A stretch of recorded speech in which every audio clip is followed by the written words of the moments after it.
Hi guys, you are listening to the Carter Strength podcast. If you enjoy this show, don't forget, give it a share.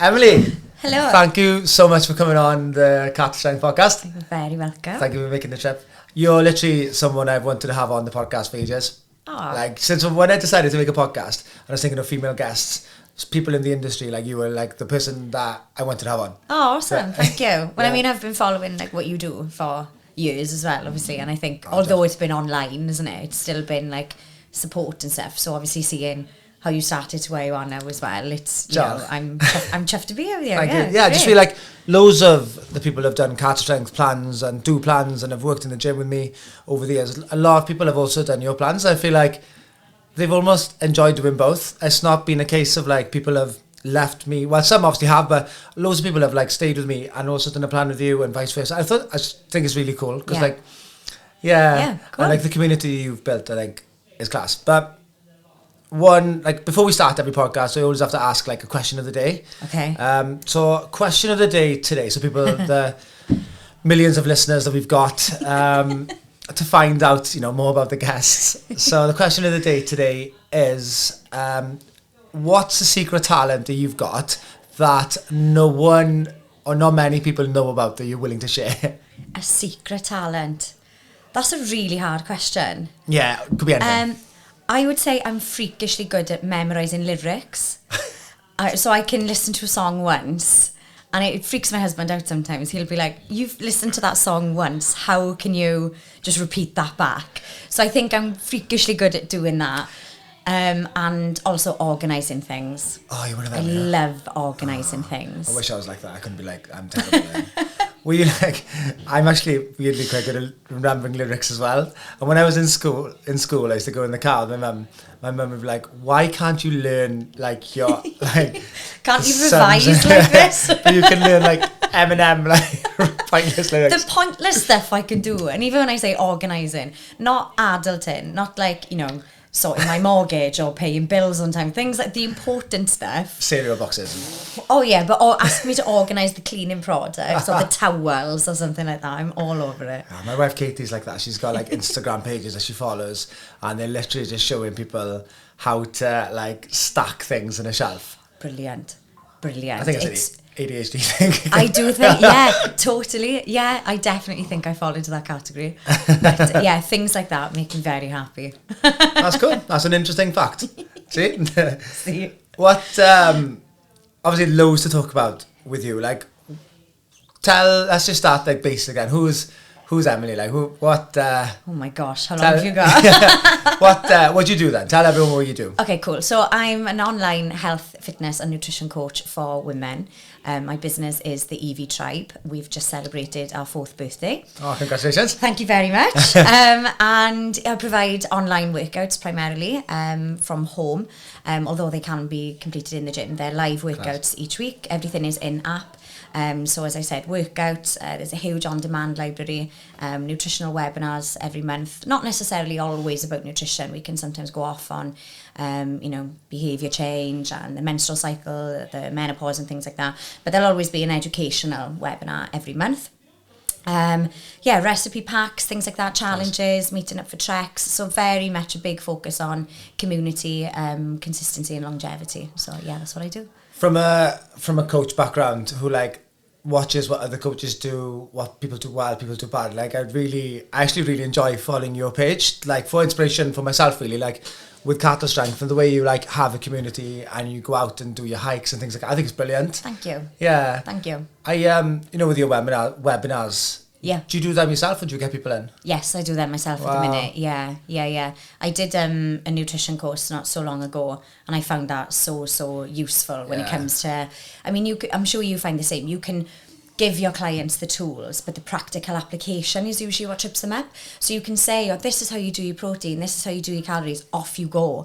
But that off you go bit is where people go, oh, I can't do it, it's too much, it's too overwhelming. And especially when they've got kids, a career, marriage, friendship, they're running around after everybody. The last thing they want to do is, you know, step into the kitchen or open a meal plan or look at any resource you give them and then go, okay, sounds good, but how does that look in real life? Yeah, and how do you make it simple? Yeah, exactly. How do you break it down and what does that look like in real life scenarios, you know? But yeah, it can be anything from, as I said, calculating your protein, your calories, right up to, I think we did quite a lengthy one on the menopause as well. And I always try and stay in my lane with regards to not going beyond my scope of practice. I always, you know, caveat any webinar with, I'm a level 3 PT. I'm not claiming to be anything beyond, but anything I've got here, I'm qualified to tell you. So yeah. We had someone in to talk through the menopause and nutrition around the menopause with our members group, and so beneficial. Like, it's not spoken about enough. No, I don't think. And like, most of my clients are women. Well, it was anyway, and it's something. It's like a taboo that no one wants to talk about more now than 5 years ago. But agree. It's such a big thing to. I think there's been a huge movement, and I think it's off the back of people like Davina McCall made a lot of noise about it, which was brilliant. And I think when you've got somebody that's got that sort of platform, it's only going to do good. As you say, just break down maybe a bit of taboo, a bit of stigma around certain things, because it's going to happen to any and every woman. We're all going to go through it. And I think even as men, I would argue it's even more important that you know about it, so that you can know, like, we don't actually want to kill you. Well, maybe we do. We're just going through a change, you know. But it's I think a lot of the times, you know, men can feel a bit at a loss because they don't know how to support their partner, their sister, whoever that, you know, significant female might be in their lives. But yeah, I think again it's knowledge, isn't it? That knowledge is power. Yeah, that's a good point. I think because men don't get any guide. Well, you never hear of men getting any guidance. You've got it easy. You guys have got it easy. No, I'm kidding. I talked about this. Like, I'm going off point of it. Like, and Katie hates it when I say this, but when we've got three. What are you going to say? Am I going to hate it as well? We've got three. We've got 3 kids under the age of 5 now, and we basically went back to back with childbirth, because we had a kid in the year and then another kid and another year. This is going to sound so bad, but the way I found it so hard. Like, as a man, I know I didn't have to do the pushing and the carrying and like all the hard work and, you know, everything, that the hormone change, everything that comes with pregnancy for a female, which is obviously horrendous, like really hard. But I think as a man, like, it's so like. I found it so hard, like, mentally, to deal with that, because you're not in control. You know, everything's out of your control. You're trying to have to keep, you know, everything afloat, and you're almost helpless. Helpless, yeah. You're like, I know I can't do anything. I know I haven't got the rough end of the deal, but I want to support you here, and I don't know how. When I was telling Katie, like, I found childbirth, I found pregnancy so hard, and she's like, you found it hard. maybe reword that, but we get the sentiment. I hated it. Like, and even like literally at the point when we're in hospital, you can't do anything. Like, she's doing all the work. She's doing it all. Yeah. Which is incredible, by the way. I know. You know, I think the female body is just... But just understanding those sort of key stages, I think, is so important, just so that you can make... As a female, you can make the decisions that you know are going to best support you, but also if those conversations are open then with your partner, they can support you as well. Yeah. Have a better understanding of what's going on. That's a good point. We should both do a talk with our members for the men. Totally. To talk about menopause. I think it's okay. Let's see how that goes down. Like, one man a day. Especially like where we live, like rural West Wales, like having farmers. I don't think. It might be a tough crowd, but we'll give it a go. Acting background initially, is it? Yes. So I've been in Publicum for 15 years. Used to watch Publicum all the time. Did you? Yeah. It was the end of that sentence, with my grandparents. That's usually what people say on a Sunday. I just don't watch any telly anymore. My best friend, Steph, shout out to Steph, he's probably listening. He still watches it. Does he? Yeah. Oh, brilliant. Yeah, but I don't watch any soaps anymore. I don't watch any telly. Nah. I think, like, once you run your own business, that's it, isn't it? Know, people are like, are you watching this? Are you watching this? Like, no. But no, Bubblegum, one of the best programmes ever made. You've got to say that now. No, man, weird. Yeah. I got Neath Cacwn. Neath Cacwn's up there. Have you seen Neath Cacwn? Yeah. No, I haven't. Oh my god. Okay, I'm You haven't seen Neath Cacwn before? No.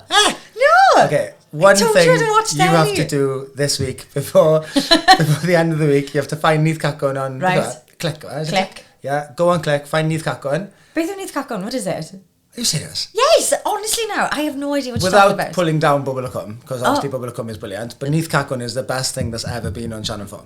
Oh, SOC, right. sorry. SOC. Yeah. All right, okay. I promise. Oh. But I don't know how to explain it. So there's a gwas farm. Right, there we go. William. That's why you're into it. No, it's brilliant. You have to give it a chance. No, I will give it a chance, but you're coming at it with completely biased lens. No. Trust like Farmage, yeah. Straight in. He gwas farm. William comes to the farm, and then he's got to adapt to the family's way of life then. Is this fictional? No. Oh, it's real. So it's reality. No, it is fictional. Oh. But yeah, sorry, it's fictional. All right, so it's made up. Yeah, it's made up. Right, sorry, fine, scripted. Yeah, it's not like reality TV. They're not pumping. No. We're going back a few years, yeah. Okay, I will watch it. We're probably going back. Fine. Yeah, it's quite old. Okay, fine. I feel like you've given me a slap on the hand. 100%. You have to watch it. It's the best thing ever made. Okay. Steph's probably listening to this now and he's probably shaking his head. She needs to watch it. Educate yourself, woman. Call yourself an SOC actress. And what I was going to say was Bubba Lacombe is very close to Neith Cacwn behind. Fine. I'd say. On par. Come on, let's just say on par. There we go. So, how did you get into acting? So I went to a stage school when I was younger. I started dancing when I was about 3. Cool. And then progressed into acting then. Got a couple of jobs. I don't know if you remember, like High Hopes and Belonging, like those Welsh programmes. I was in them when I was a teenager. Yeah, only a couple of episodes, but nonetheless, I was in them. And then I auditioned for Bubba Lacombe 4 times. How old were you when you first auditioned for Bubba Lacombe? First auditioned, I think I was about 15 when I first auditioned, wow. But I didn't get a job then until I was about 17, 18. And how old are you now, from my asking? 33. So you've been in Bubba Lacombe since then. That's cool. Good shift. Yeah, good shift. Very and good shift. We're 50 this week as well, which is amazing. That's exciting. Yeah. 50 years on telly, which is nuts. And you play Sean Ed. I play Sean Ed, which is great fun. What's Sean Ed like? Yeah. She's a bit of an... Can I swear? No. Yeah. I'm gonna say, I was going to say she's a bit of an asshole okay. at times. But the last couple of years, there has been a bit of redemption, which I'm glad, because there was a point where she was just bouncing from one catastrophe to the next, causing chaos, just being an absolute... You know what? And I just thought, oh my gosh, the clock is going to be on unless there's like some form of redemption. Yeah, I thought there's going to be a cliff or something soon and I'm going to be off it. But touch wood, that was brought back round and I'm still there. Yeah. I feel like I need to watch that. I tell you what, I'll watch a few episodes of Bubba Lacombe as long as you watch a few episodes of Neith Cacwn. I love a compromise. There we go. Yeah. We'll make it Katie says my wife, compromise is the most important thing. It really is. Done. I will do Neith Cacwn. Deal. Fantastic. Deal. And then, obviously, you've got like a brilliant career in acting. You've been on Bubba Lacombe, the most popular Welsh programme, for how many years? 16 years? 15, yeah. 15, sorry. How did you get into health and fitness and like want to pursue that as a I don't want to say a sideline because you're probably, I would say, one of the most, probably the most successful online coaches, female coaches in the country. Well, you probably are. Like, thank you. How do you go for so much of a sideline, is it? It's more of a... Yeah, you are right there. It started as like, if I can get 20 members, I'll be chuffed. And, it just kind of grew and grew, which I'm so grateful for. But I was... I've always been into health and fitness, really. I've always been interested, and I think that just comes from my background in dancing and performing arts. But sort of started taking it more seriously in relation to, resistance training, paying a bit more attention to my nutrition. I was about 21, 20 maybe, around that age. Yeah. It's quite difficult to remember, isn't it? Because when you've been doing it, when it's like second nature to you, it's quite difficult to think back to a time when you weren't doing it as second nature. Anyway, I decided then I wanted to do my qualification in personal training just to have a better understanding, really. And I think helping people is a big thing, isn't it? I don't know if you agree, but that's a massive element of fulfillment when you when you feel you can actually help somebody, and you in a way you're helping people better their lives. And there's nothing more rewarding than that. No. Granted, they've got to listen to you, but if they do, great. And then COVID obviously hit. So prior to COVID, I was taking group classes on the gym floor, one-to-one. I wasn't anywhere near the online space. No, not really. Because I don't really think it was as popular. But I think the fitness world definitely has changed since COVID, hasn't it? And the online space now has become, I would say it's, on par with one-to-one. After COVID, the EV Tribe started from my dining room, just doing live workouts on Instagram for free, obviously, just to try and get everybody moving through COVID. Because I remember we hadn't long lost my grandmother, and exercise was something my mother and I used to do together all the time. So particularly with grief, I'm not saying it should be a coping mechanism instead of other outlets, but exercise can be a really powerful coping mechanism at certain periods of your life. We weren't able to do that, and we weren't able to do it together. So I think that definitely spurred me on then to find a way to stay connected with my mother, which thankfully social media in that case and, the live streams were really handy. But then other people started joining in. And then the world was opening back up. A couple of the people who had been doing the live workouts were saying, I've really gotten used to this, and I live in Anglesey, so I'm not going to be able to come to your classes anymore if you go back to the gym floor, blah, blah, blah. And I remember saying to Dav, my husband at the time, I was like, okay, I think I'm going to do a subscription. If I can get 20 people, it's worth me doing. If I have 20 people paying me X amount a month, it's worth me getting up at 5 a.m. every morning to do these live workouts. And it's just sort of evolved since then, really. And, the product's evolved. I definitely think that my values and my beliefs as a coach have evolved as well in quite a short space of time, which I'm really glad of, by the way. I look back at some things, you look at like a year, like, oh, this is what you were doing 3 years ago, or here's a post from 5 years ago. I'm like, who is this person? What you're talking about and trying to promote, I think, and the language you use as well. But it's part of it, Have you got any examples of that? Like, how would you say your values have changed now? Like, what would you say? I would say there was a massive emphasis for me purely on aesthetics, and as long as I looked a certain way, it didn't matter at what cost that was. I dabbled only twice. I did 2 bodybuilding shows, and they are both blessings and a curse at the same time in equal measure, because I'm so grateful for what they taught me. But at the time, I was you just could not get my head around it all. It was so bad for what it did to me with my relationship with food and exercise and body image and stuff. But I would definitely say the focus, my focus, but then also my focus as a coach has changed, or what I think are important and where I really think the energy should go. But I think that's how you learn as well, isn't it? Like, I'm exactly the same. I look back on some of the stuff that I used to do. I spoke about this in a recent podcast. When I first started off and everything was making the sessions as hard as possible. That's it. Burn as many calories as you can, and that would be how you measure the success of a session. You look back and I know. But you see it now. I see a lot of coaches that are starting off now. And I suppose they've got to go through that themselves maybe to find out. But a lot of them are like putting so much emphasis on like, oh, well done Susan, she burnt 800 calories in a session today. That's it. At what cost? Because has she just jumped around like a lunatic for an hour, or has she done, has she lifted her body weight, has she squatted it?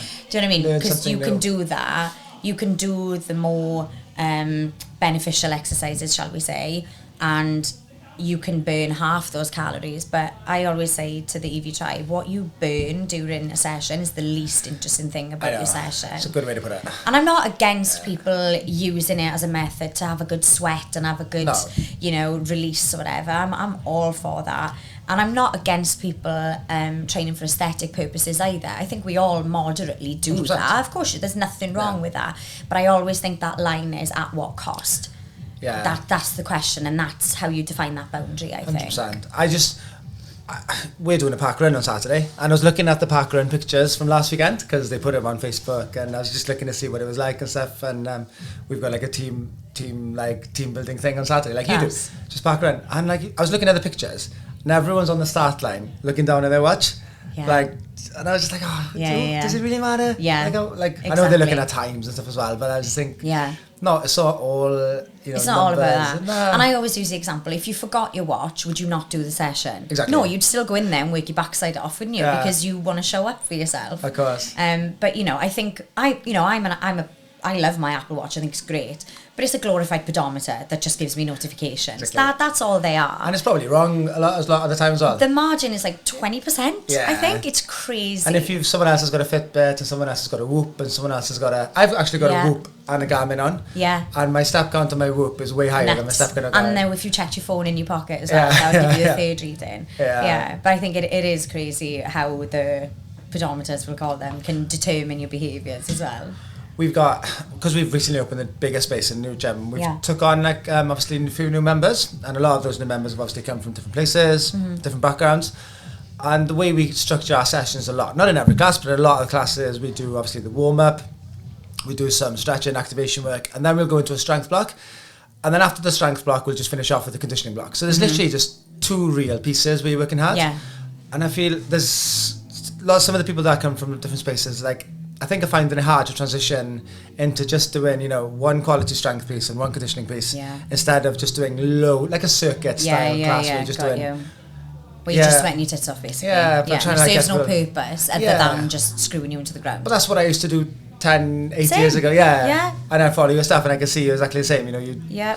I think it's just maturing, isn't it? Yeah. And it's just evolving with your clients then. Yeah, and you try to like put that message into your clients and say, look, 3 weeks ago you weren't able to overhead squat. Now you can overhead squat because we spent time doing that. And now your capacity, and there's so many elements that determine your energy expenditure anyway. So I could run the same distance as you, but my heart rate will be different, my calorie burn will be different, my, you know, everything will be different. And it's meant to be different. We're not all the same, so of course it's going to be different. But certainly when it comes to calories, I think that there's so much conversation around, you know, calorie deficit and energy expenditure in the gym, and this workout, a 500 calorie workout. It's like, oh God, I know. I'm still doing that. It's just a bit stale. I know. I think. No, I completely agree with you. I don't really like having the conversations with people anymore, especially you giving out numbers and I like telling people, try to eat as colourful plate as possible. Try to eat this amount of protein a day. And if you do those 2 things, more than likely, don't eat processed food. Totally. You're there. Yeah. And always try and, you know, in the context of dieting, always try and diet on as high a calories as you can. You don't need to be, you know, eating like a sparrow because you've got to function as well. Yeah, but you've got to function as well. It's not just about, you know, what you're burning in the gym or, you know, how many steps you're doing outside. You've got to look at, you know, your basic bodily functions as well. You've got to have energy. You've got to have energy for cognitive function. You know, it's so much more to it than what you watch says you burn in the gym. And I know the answer already, but like, most of my clients, over the years have been women, and the amount of conversations that I've had from women about, you know, having issues with food, and I've spoken to a lot of people over the years, you know, like they used to use MyFitnessPal for the wrong reasons, to make sure that they don't go over 1,000 calories a day, just to make sure that they're not not going to gain any weight. And like, it's a scary conversation to have, isn't it, with numbers? I don't know if, agree, completely. And I think particularly when I think it is slightly different for women than it is for men. I'm not saying better or worse, I'm just saying different. And the conversation, because I've had conversations with men where they too are terrified of not having a 6-pack anymore, not being able to bench this anymore. Like, they too can be really hung up on numbers that aren't driving them in a good way. And it's, you know, with women particularly, I mean, I grew up in the 90s. My mother went to Slimming World and won like Slimmer of the Year after she had me, you know, so you literally get a trophy just for losing weight. Doesn't matter how she got there. There was no emphasis on habits, long-term behaviour change, how many nutrients she was getting, the quality of her food, nothing. As long as she stepped on that scale on a Thursday night and was lighter than she was last week, great. But you're weighing somebody at night as well. I know. You've got a full day of water, food, like time of the month, all of these things need to be considered. And I think as a child I picked up on that big time. I've never suffered with an eating disorder, but with hindsight now, I would definitely say I had disordered eating post bodybuilding, for sure. And I can see that those conversations or similar conversations are still being had, but I think trying to find a silver lining there is it's a good thing that people are approaching us as coaches to have these conversations, because they're aware that it's not particularly healthy anymore to be chasing the scale at any cost, to be living on 1,000 calories because they want to lose £2 a week, or to be using MyFitnessPal to sort of shame themselves because they know full well they've eaten more than 1,000 calories, but if they put it in and they shame themselves, then the next day they're going to eat 800 instead, you know. It's like, Christ, that's a slippery slope. But there is still a lot of emphasis on calories, and unfortunately there's a lot of fear associated with calories as well. And I think it's good in the fitness space that there is a shift now towards food is fuel, you know, food is nourishment, but food is also really fucking tasty, and you're allowed to just have a Big Mac because you like a Big Mac. And it's one of the best things in life, having a good... You are allowed to enjoy by all means, the majority of the time, fuel yourself, nourish yourself. I think it's one of the highest forms of self-care, in my opinion. But then that 20%, 10% of the time, whatever percentage it is, just have a curry because you like a curry. Have a McDonald's because you like your, you know, What's your go-to curry? Oh, Madras. I love a Madras. Classic. Yeah. What about you? We went to the Indian on the weekend. Sorry, it came to my head. No, then. go on. Where I think you can judge a lot, by the way, on somebody's favourite curry. I'm ginger and a farmer from West Wales, so you could probably guess what I'm going to go for. You're going to say korma or something. Yeah, well, the order we had, we turned up to the India, and then I had a lamb korma, Katie had a chicken korma, and the kids had a korma as well. Nice. So like 3 kormas, like yeah. That's so you have the same curry as your children? Yeah. Brilliant. It's just yogurt. I mean, it's very tasty. It's yogurt. nice yogurt. I'll give you that. Irrelevant. But there we go. You're like, you know, going out with the family and having the freedom to not be distracted by food or be preoccupied with how many calories or whatever, isn't it? Like that's the win as well. Do you know what I mean? Like, what's the point in doing everything we do? As in, as people who prioritise health and fitness, not just as coaches, this goes to, you know, anybody listening as well. The whole point is anything you're doing should be adding to your life and allowing you to really have good quality of life, both inside of the gym and outside, you know. Yeah, I agree. You speak well. You speak well. It's because you've given me a coffee. It's downhill from here. We had, I actually had 2 weeks ago, a woman came in, sorry if she was listening, can't remember her name, but she came in with some Slimming World posters, asking if I could post them in the gym. Nope. Yeah, I didn't want to be rude, but I was like, I'm really sorry, I just don't really align with the values that these posters are selling. And she asked me why, you know, I was like, well, I don't understand how you can like differentiate between a mashed banana and a solid banana because your teeth are going to mash the banana anyway. Yeah. And she just looked at me like confused, but it's mental. But if you can tell me what damage a mashed banana makes, great, I'll sign up today. That's but you can't. Go to argument anytime I talk to someone who's Slimming World. Yeah. I just bring up the banana thing. Yeah, and careful how much fruit you're having because of the sugar.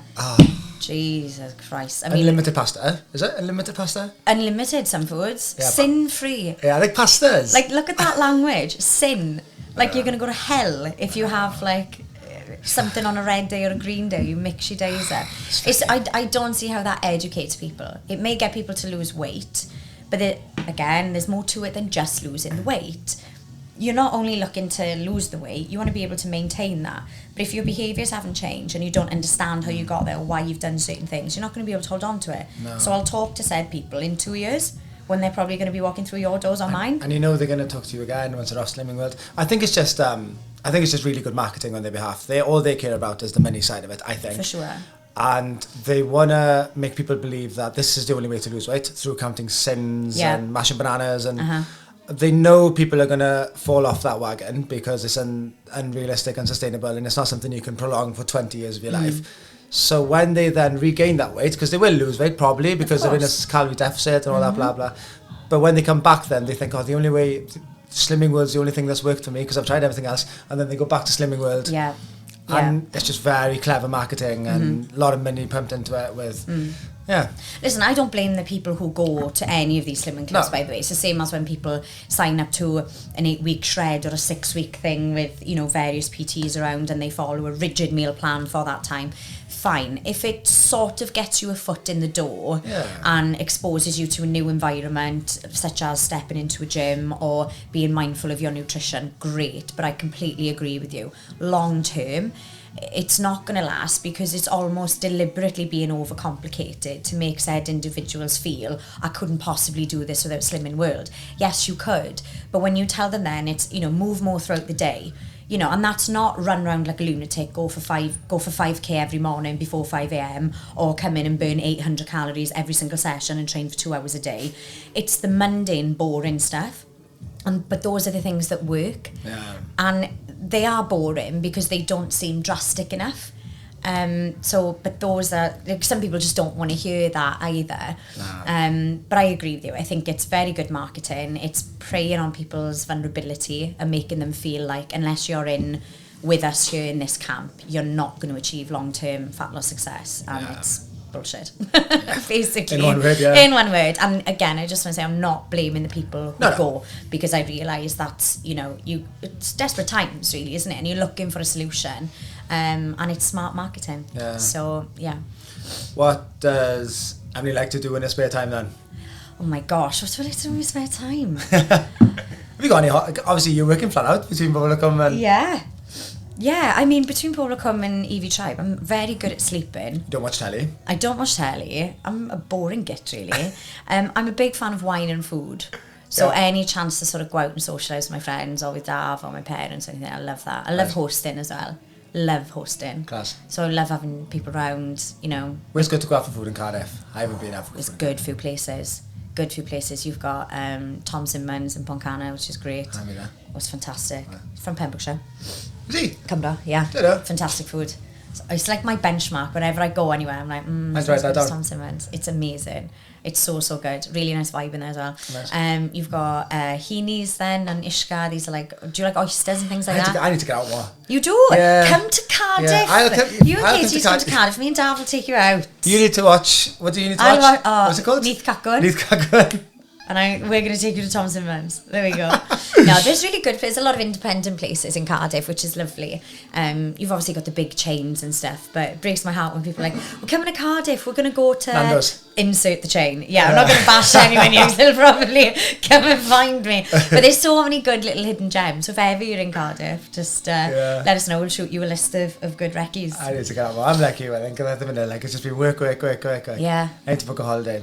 You've just come back from honeymoon, have you? Honeymoon, yeah, that was great. Thank you very much. Yeah. How's married life? It's great. I mean, it's kind of the same, but with just like a little cherry on top. And skint. Yeah, I mean, just a really expensive party.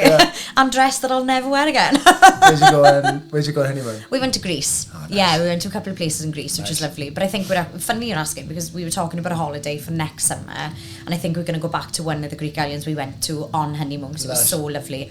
Nice. So, yeah, but that's it for holidays this year now. Oh, I need to book one. When was your last holiday? 6 years ago. Sugar. Well, yeah, proper 6 years ago.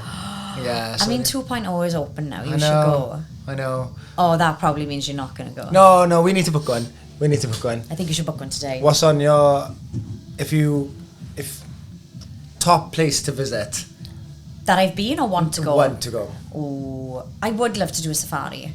Oh. I think that would be amazing, but I'm too scared to go. Because lions eat people. They are going to be lions out there. And you're stepping into their home. Yeah, that's where they live. So, I'm a guest in their house. And I think I'm happy some things. I'm like, do you know what? From a distance. I can love that from a distance. You can go on like hot air balloons, can you? That is one of my worst fears. Oh, okay. No, so you combine hot air two balloon. fears. You know how big that balloon is? Yeah. Oh, fuck that. There's just something about the sheer size of that balloon. I'm just trying to combine, like, how can you avoid the lions from a distance, but you can still... Just David Attenborough. Yeah, Diet. On telly. Oh, yeah, legend. National treasure. Yeah, I think a safari would be cool. Trying to think. Things like the Maldives and places like that. Like, I can appreciate how beautiful they are, but I'm such a fidgeter. I think I would be good there for maybe like 3 days. Yeah. And then I'd go, right, okay. You're literally stuck in an island as well, you can't do anything. But to some people, that's literally paradise, isn't it? Pardon the pun. Yeah. But snorkeling one day. Fear. Oh, nah. Yeah, I had a panic attack when I went snorkeling. Oh, nah. I had no idea that I had an issue with deep water. So you've got an issue with chuck lions? Me in the sea. Lions, hot air balloons, and yeah. I'm just going to stay in Wales. I think it's safer and cheaper. What's your plan with the Evie Tribe? Like, what would you like to do long term? Long term, I think maintain. I think retention's a big thing for me. It's not so much about like how many new members I get. Obviously that is exciting, same as when you get new people coming through the door, but you want to see them in 12 months time, 18 months time. You want to know that you've really gotten through to them and they've found a place that they feel safe and supported. But just to scale, really, I guess I would love to take on another coach. Yeah, I'd love to have somebody working alongside me as well. But to bring their own element as well. I wouldn't want it to be like Emily 2.0. Yeah. There's no need for that. I think one's enough. Well, Emily's enough. Definitely one is enough. Yeah. And I think collaborating is important as well. But I don't know if you agree. It's difficult to find people who align with your ethos and your values as well. That's probably been my hardest struggle over the last 2 years, to be honest. And being self-employed, like relinquishing some control as well, it's so scary. Yeah, between everything. When you've built it all, it's scary, isn't it? It's probably what I found hardest over the last 2 years, to be honest. Yeah, I bet. Yeah. But are you glad you've done it now, though? Yeah, but we've had to go over a few bumps before we can get to us, if that makes sense. Yeah, of course. But the team we've got is amazing now. Yeah, I think that's what I'd like to do. I'm looking to reintroduce a nutritional element as well, because I used to do one-to-one coaching, but that was completely bespoke. That was training, nutrition, but for fairness for the client, obviously because I'm still in public home, I don't want their success being dependent on my schedule. The clue's in the name, personal training. It's not, You can't do everything in here. No. And I think for them, that's only fair. 100%. So, yeah, but I'm working at the minute, finding a way of just reintroducing the nutritional element, because I think it's a key building block when one is on a sort of lifestyle transformation. 100%. So, yeah. I think whatever you're doing, definitely keep it going anyway. Like I said at the start, there's only a handful of coaches I look around and I think, he or she is doing a great job, and I think you're definitely doing a great job. Thank you. Well, likewise, thank you very much. Thank you. No, and thank you so much for coming down. I do really, really appreciate it. Thank you for having me. And hopefully we can collab again in the future. Absolutely. Diolch yn fawr. Diolch yn fawr. Diolch yn fawr.